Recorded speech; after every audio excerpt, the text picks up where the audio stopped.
Alright guys, look, there's a confusion I've seen out there about what's the best thing to buy. Let's talk about value in hardware, okay? If you want something that's going to be really fun to play with, but maybe not as robustly built, get one of the lower models. You know, I've had a lot of fun with Oppo.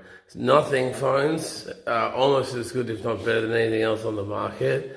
Google Pixel, yeah, it sucks, but it's really integrated with Google, so if you love Google, it's the phone for you. And Apple's for the other people who just like Apple, I guess. But they all fundamentally do the same thing. The rules of the internet are changing. In Australia, you're going to have to be 16 years old to view TikTok. You're also going to have certain barriers to entry on pornographic websites and things. Now, for me, one of my bigger demographics on TikTok was apparently in the 13 to 17-year-old range. So that means I'll probably lose 90% of that audience as they go and create fake accounts to get back onto my TikTok. Now, I'm once not bothered because my biggest demographic is around the 34 age. 25 to 34 is where I really hit. But surprising to me, I didn't hit the older crowd, I hit the younger crowd, but that's because of the platform, right? So what's happening in this social media space? Why are they doing all these new rules and bullshit?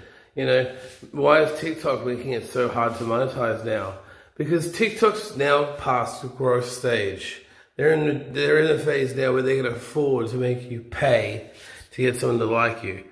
Facebook, they don't have a clue. They just copy what Instagram does because it's the same company. Instagram is a little bit more on the bleeding edges, I would say, because they show you a little bit crazier stuff than on Facebook. And then TikTok, it's way out there. It's too crazy for anyone else who's not plugged in to get it.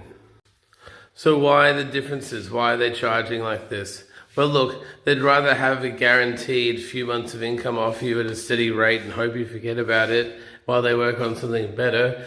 Sounds like an early access game, doesn't it? So TV has moved into an early access game model, so is every other show on TV, you know. Watch season 1, it's a whole bunch of mysteries. Will they ever solve them? Depends if the mysteries were good enough to get a second budget, right?